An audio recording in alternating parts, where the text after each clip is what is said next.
We begin our meditation today.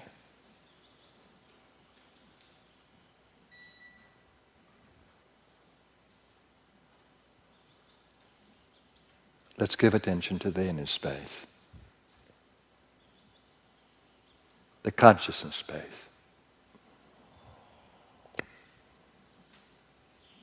It's your essence, your true nature, pure being, untainted by thought.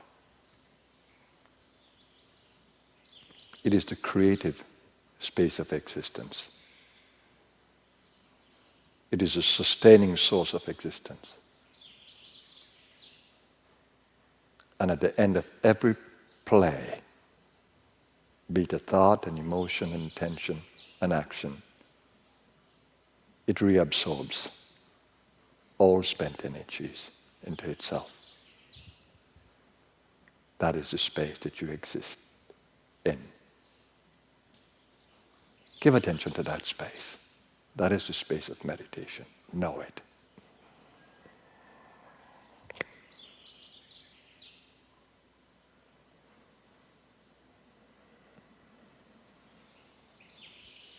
Let go of thought.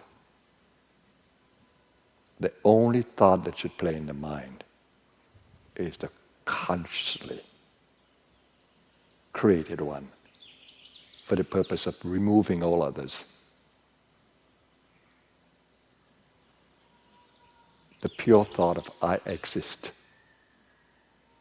in infinite being. That is the only thought that should exist in there. Aham Brahmasmi.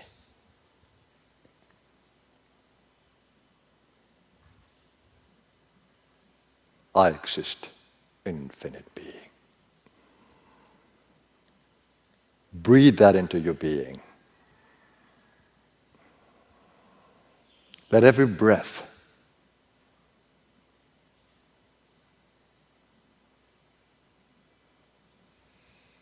resonate with that. That is the meaning of Soham. Every breath resonates with the relationship between the I and the infinite. Aham is the I that you breathe out into surrender.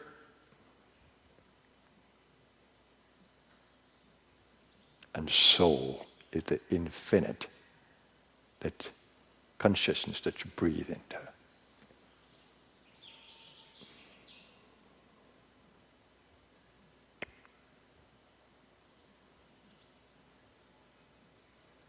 The only thought that exists is I and infinite.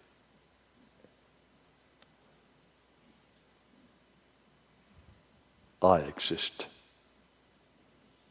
in infinite being. Let that be the predominant thought of choice. Consciously repeated until it's no longer needed.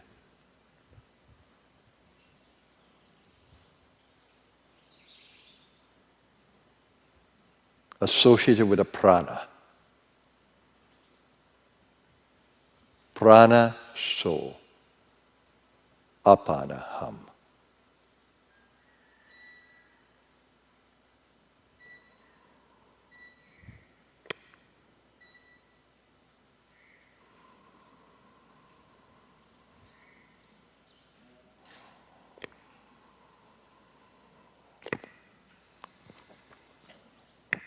Your essence is pulling you into itself. So you don't need momentum for that. The momentum is natural, it's nature-driven. You're driven to expand to infinity. That your immortal I stretches itself, expands its awareness to infinite being. I exist in infinite being.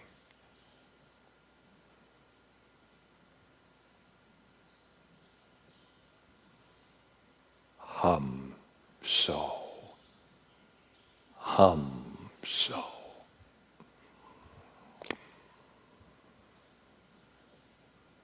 Aham Brahmasmi.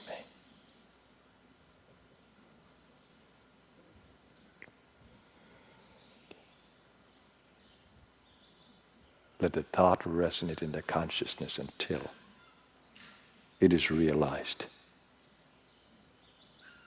And the form of the thought is not necessary, but the consciousness is achieved. You need nothing else but this.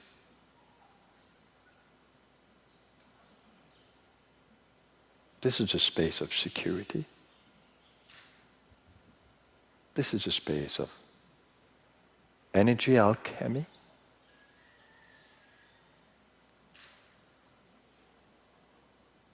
This is the creative space, and this is the playground of existence. Infinite consciousness. That space is called Satchitanand. Blissful, conscious existence.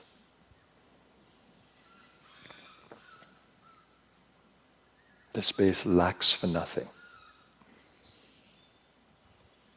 yet it nourishes everything. The pranas emerge from there. The space lacks for nothing. When you allow it to embrace you, you lack for nothing.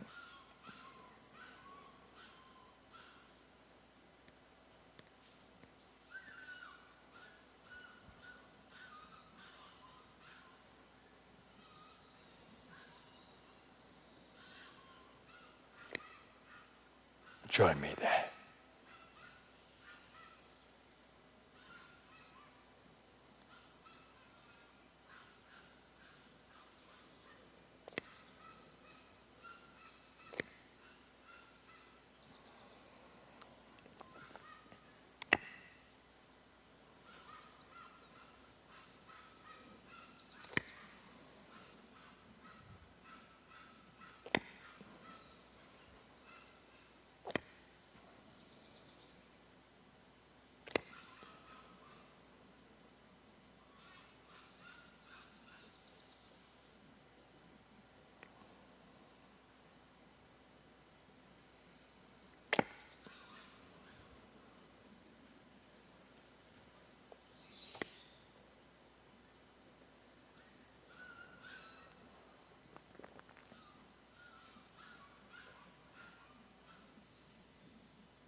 Allow your body to be nourished in this space. This is the Wuchi space.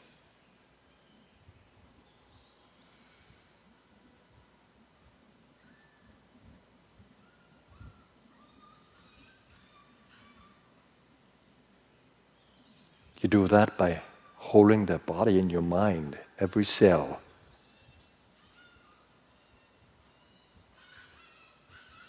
Just holding your body in the conscious mind.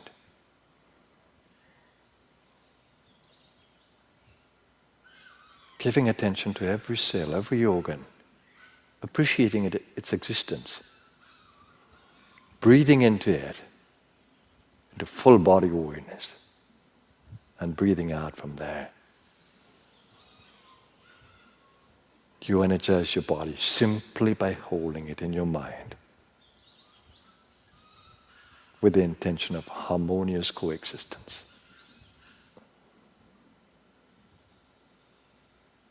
Harmonious coexistence, which means loving,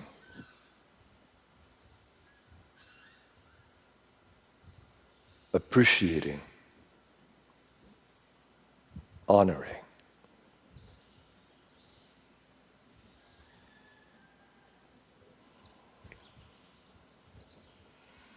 and extend your awareness to what supports the body, nature, earth, water, fire, air, and space.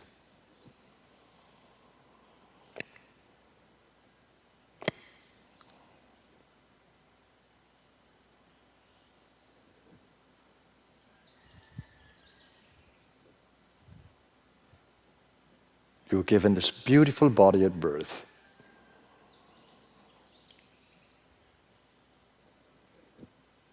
Singular, unique. It's yours.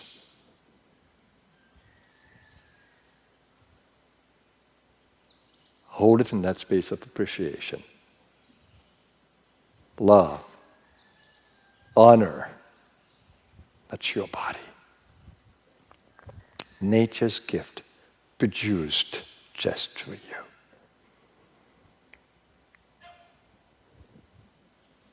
With the genes that you need for the play, the karmic play, and with the marvelous opportunities in the creative playground of existence to transform the body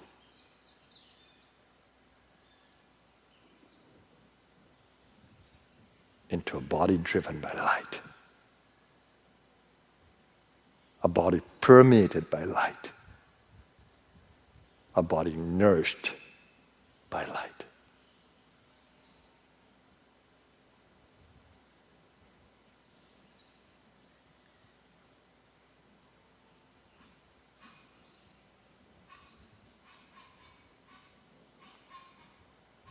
Understanding the forces of nature that takes away, that depletes the tamasic, rajasic.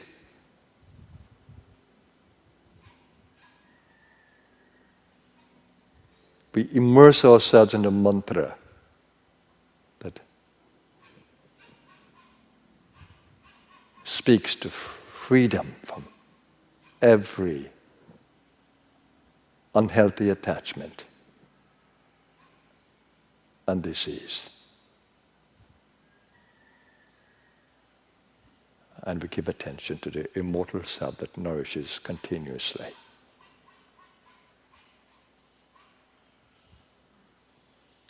Om Trayambakam Yajamahe. That's infinite consciousness being honored. Sugandhim Pushtivardhanam. It has all the energies, the fragrance, Sugandhim, for nourishing and growth. Pushtivardhanam. Urvarukam eva bandhanan mrityur mokshya. Free me from every attachment that is unhealthy. Free me from disease and free me from mortal consciousness. I am not mortal, my body is. Free me from the bondage of mortal consciousness and grant me the consciousness of my immortality. Mamritat, Mamritat, Mamritat. Om Trayambakam Yajamahe Sugandhim Pushtivardhanam Urvarukamiva Bandhanan Mrityur Mokshya Mamritat. Om Trayambakam Yajamahe Sugandhim Pushtivardhanam Urvarukamiva Bandhanan Mrityur Mokshya Mamritat, Mamritat, Mamritat. Om Shanti, Shanti, Shanti. Peace, peace, peace.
Namaskar, everyone. Welcome to Sunday Morning Wisdom.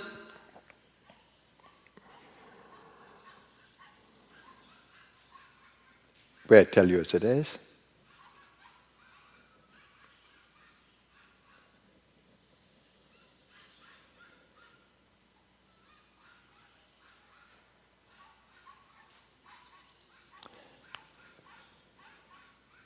Last week I spoke about polarity in the universe, that you shouldn't be fazed or taken aback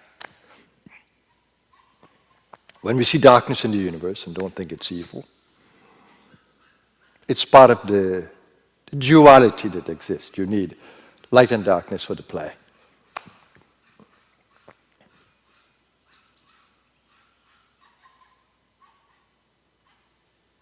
You need silence and sound for the musical play.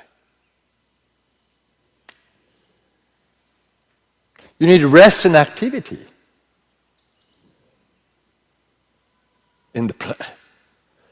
Creation activity, sustenance activity, dissolution winding down, and then rest. That's how the life cycle is. Spring comes, summer, autumn, winter, as we say, the dead of winter, and then the regeneration. The yugas, Satyug in all its glory, ego comes in, winding down. Treta, Dwapar, Kali Yuga with all its darkness. And then the rise of Kali Yuga again. Rise in Kali Yuga, rise in Dwapar, where we are now. Then rising Treta, and then Satyug.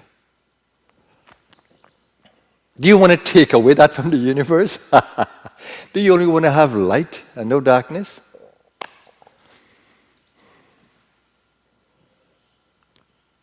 Polarity is required for the play, for movement. And rest is required when there is activity. So in the creative space of existence, we have the whole play being created, enacted, starts to wind down, and then everything goes. All the curtain is drawn, and then at some point in the cycle, curtains open again.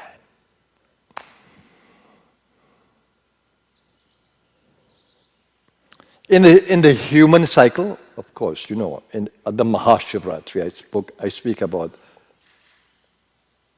the animal we ride, right?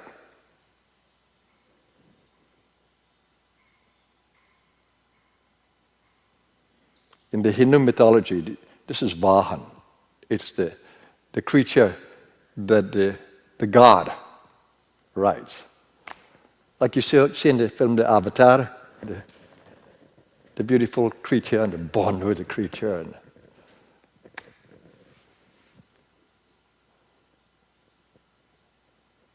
the avataric person is riding the creature. You ride an animal. Your immortal soul, which is full of light, which is not this body. This is the animal. What is beautiful about this is the living creature that you have the ability to ride from inside. It's magnificent, completely magnificent. It's a creature that you are gifted with genes,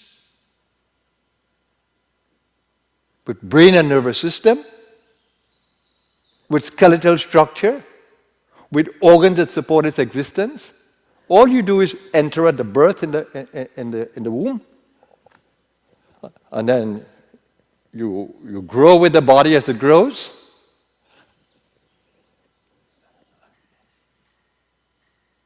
Entering the stage of life, interactions with the body, through the body, and with other bodies. Everybody's riding the animal. You ride the body. I lost the awareness that I am the body in Ganeshpuri in India at 21 years old. Suddenly my identity shifted. Oh. I became conscious of the animal with primal instincts. My consciousness opened up in spiritual rebirth to the awareness of who I really am. I'm not a body. The most magnificent thing happened. Suddenly, I'm aware that my hands are moving by some power. The more I noticed it, the more it clapped in rhythm with the drums and the music.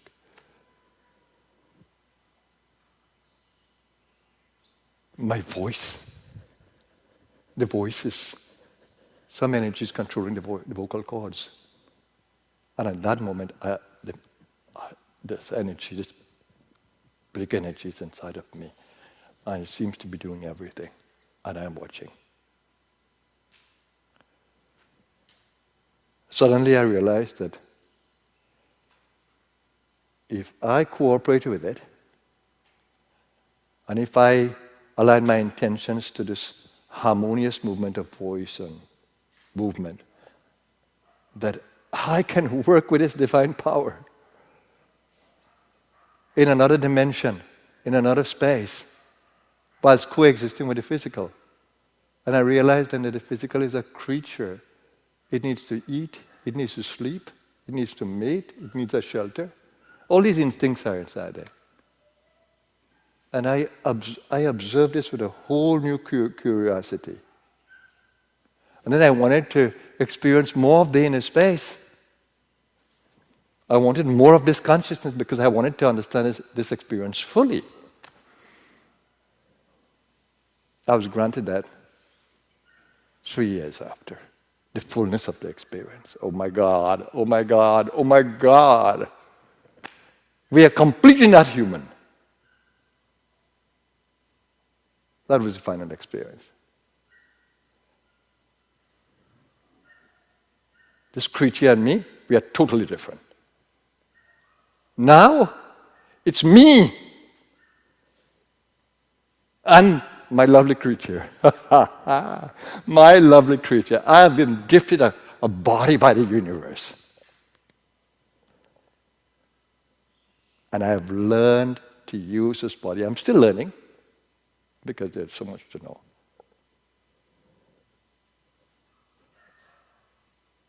And in the lifetime, because it's so steep in Dwapara Yuga, I'm given only a certain amount of wisdom, worldly wisdom. Because all of what is in me cannot just come out. It's not the right time to come out. So when I'm seeking to understand how we can lift an object simply with the mind, we're not ready for that in this yuga. Otherwise, people will destroy the world. So I am allowed only certain powers to use in this yuga. I know there is so much more, but only a certain amount of power. So when you see the world struggling to know more, it is only because a certain amount is given. And as we grow in consciousness, as we become purer, more will be given. The karmic play is determined by the forces that be. So even if we struggle for more information now, we have to really develop the nobility to have it. And even when you achieve freedom in the inner space, you are still bound by the laws of karma. You cannot wield any power that you want to, but the most beautiful power we have to yield from that space is the power of the light. To transform a place completely in the light. To stay completely anchored in the light, that's the power you have. And the power to wake up people in the light. To wake them up to the extent that nature allows you to wake them up. Do I try to force you? I don't. I surround you with so much light that you will wake up to the extent that you are meant to in the play.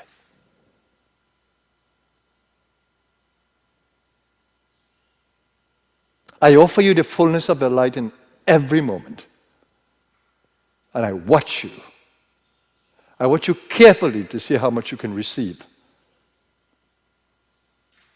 And I enjoy the play of watching you grow in the light without trying to force you, without having any expectations of your growth. No, I don't have any. I simply enjoy watching you grow. And watching you enjoy unfolding in the light, as I did. I celebrate every time you go move from one level to another. I celebrate that because I know how you feel. And bereft of it, not having it, feeling the loss of it, I know how that feels too because I lived there for 21 years.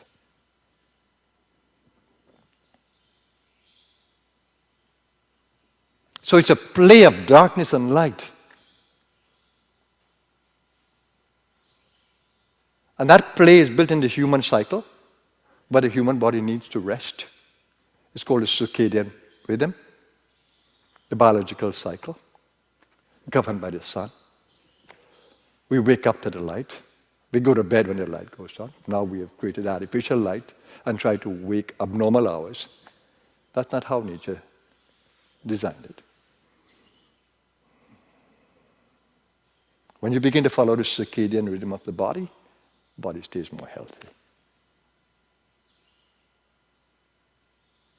And then the soul needs periods of retreat. In the same way nature has that cycle. Every day your soul needs to go into complete rest. In yoga we call that Yog Nidra. Do you really rest your soul? Your body rests. Do you know what resting your soul is? It is not when you go to bed because the body has to go to bed. The body is forced to go to bed. But your soul, does it go into the restful darkness like the body is going into? Of course, cells are working, but the body is immobile.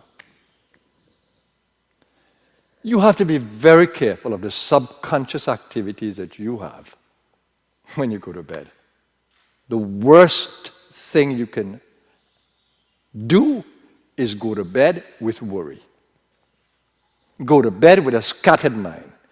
Go to bed completely caught up in spent energies. That's the worst you can do because your soul is not having its night. The night that it so needs for restoration, the soul is not having it. Because subconsciously, your ego is still working and expending energy. So, how is that for restoration? Body is asleep. Body is having its restoration. Body cells are repairing. But you, the soul, continue to expend energies when you should be restoring. Every time you go to bed with your thoughts not resolved, emotions not resolved, intentions not resolved, you go to bed with subconscious activity that continues. Is there a best protocol for going to bed? We call it Yog Nidra. The mind, the subconscious mind, has to go into a place of peace. You need the internal space to become peaceful. That you can truly rest in the darkness of Sushupti, deep sleep. That's where Yoga Nidra happens, in the Sushupti. You consciously go there. So the subconscious mentation is stopped. And you practice that consciously before you go to bed. Get your pranas organized. Get your thought process organized. Place the intentions there that you can subconsciously sleep. How is that done?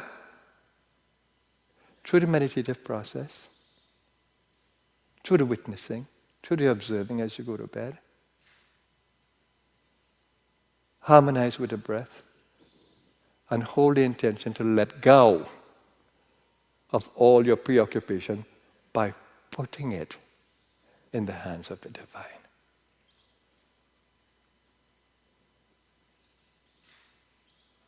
I lay my soul in your being as I go to bed. In your safekeeping. You nourish it. I'm going to sleep in you, in your consciousness.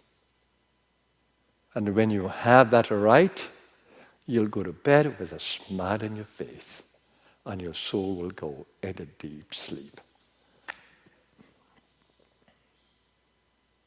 That rest is necessary for the soul. It wakes up in the morning restored. And for those of you who have busy minds that's difficult to manage, you put a mantra in there.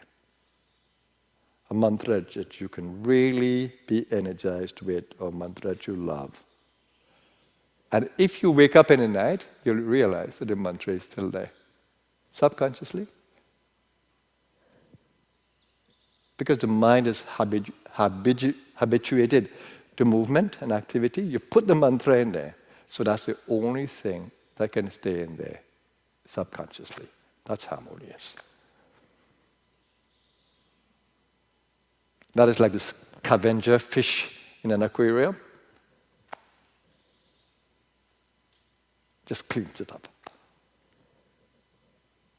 The mantra will resolve all the others into itself. Whatever your mantra is or affirmation, and you can have it continuing there. The check is that if you wake up, it's still there. When you get up in the morning, it's still there. That's a check.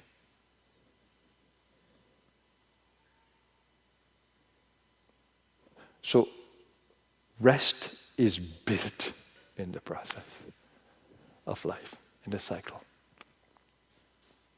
Your soul needs to rest. Your body needs to rest. And that is the true rest.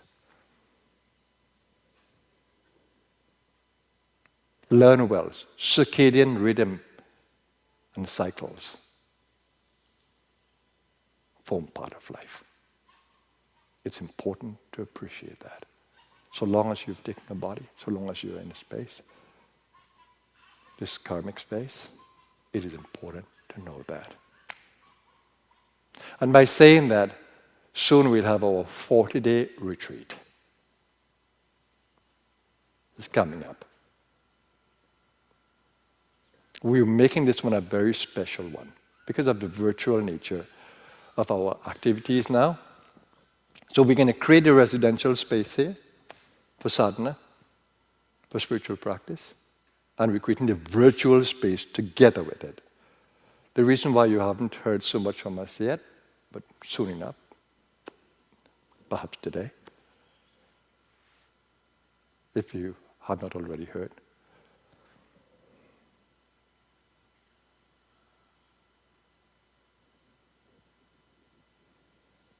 It's a marvelous creation of a period of 40 days that's designed for you to be absorbed in sadhana, spiritual practice.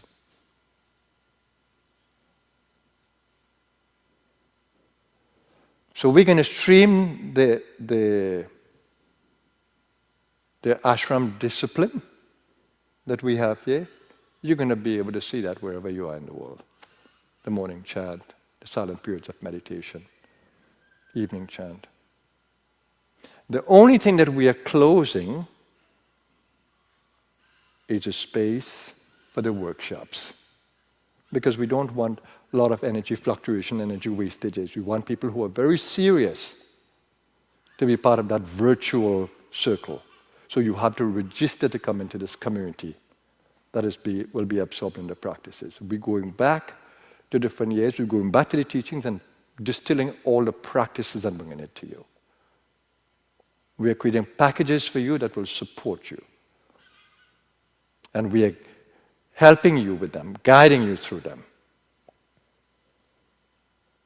I will be in this hall, but the meditations will only be guided on a Sunday. Apart from that, I am silently with you creating the space. So you have a chance, no matter where in the world, you can come in the 40 days and find me meditating with you in the silence.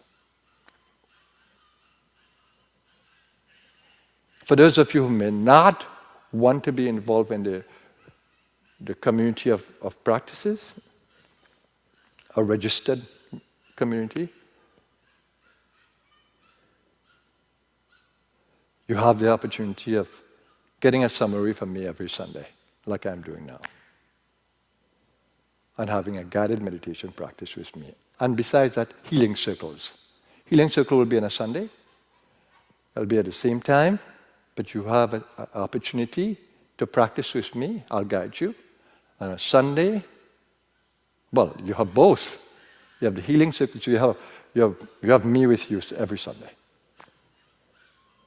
Those of you who may not register for the practices, but we want a close community for the practice, a close, strong community, because we need the co-creative space, created very powerful and protected from the rest. So people just can't drop into the room and come out back, the virtual room. Now, the virtual hall, you need to register. Simple to register. All information will be given to you. And we have the process of dakshina. No charges.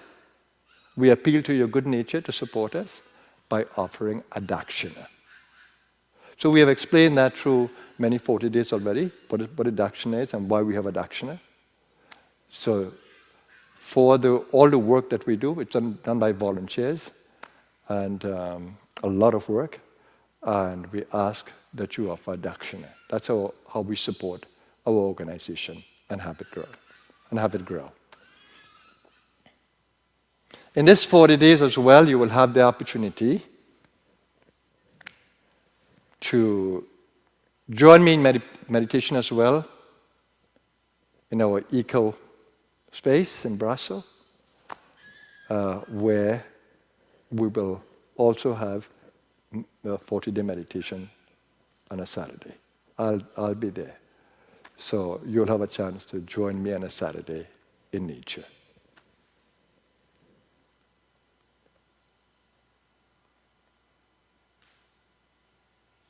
We have a name change coming up for our community, and we'll announce that in due time. It's the other part to this facility. It's the twin. As my destiny would have it, I need to be totally in nature as well as totally involved here. And the gift that nature has given me is to be at the seaside, close to the sea, and to be in the center of the mountains. And I'm totally happy with that.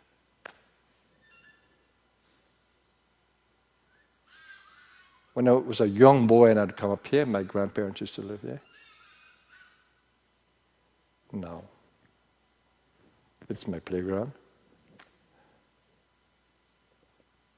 I was always fascinated when I'd be coming in the car and I would see the sea. Oh my God, it's like heaven. And when I come up to this hillside here, and I could see the whole sea view, and oh my God, this is heaven. And somehow, as little children, the stars seem so close.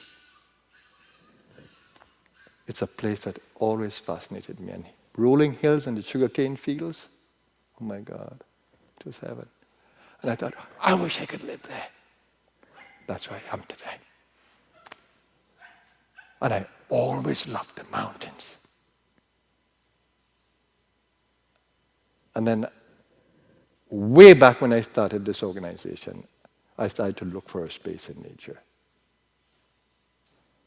For many years, we looked, and then finally a place came right in the heart of Trinidad and Tobago, way in the heart, smack in the center of the country. We have a sort of rectangular shape with some appendages.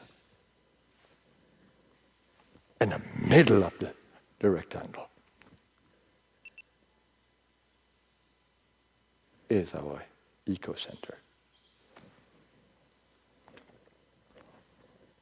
Gift of the universe. It has created my stage for my play so perfectly. I'm in awe every time. You're so great. I'm humbled every time. I'm just so happy to be your instrument in the play. And I can be again and again as we grow into the yugas.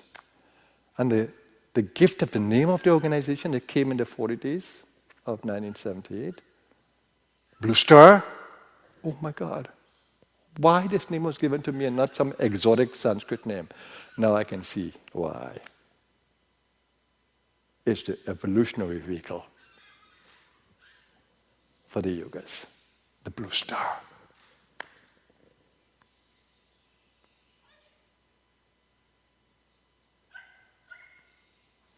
So that's my Sunday morning talk. I hope that you enjoyed a marvelous chanting this morning. I hope you enjoyed the silence of the inner space. I hope that you're going to join us in the 40 days and hope that you would register. Oh, I'm sure all of you will. Let's co-create that community that can support spiritual growth, nourishment in this yuga. It's a dark yuga. And you can't go trusting all the egos into space. Only those who prove their worth by their lifestyle, by their discipline, by their nobility, by their thoughts, by their intentions, only those. That's why we create. That's why we create a quarantine space of the ashram, and of the virtual ashram that we are creating for the 40 days. Be a part of it, everybody. It's been a great joy having your company. I always delight in it, and I want to wish all of you a marvelous day. It ought to be, because you exist in the infinite. I hope that you enjoyed today's meditation. I didn't want to speak too much. I just wanted to say the essentials. And I hope that you enjoy this piece of nourishment, the Wuchi space. Have a blessed day, everyone. Namaskar.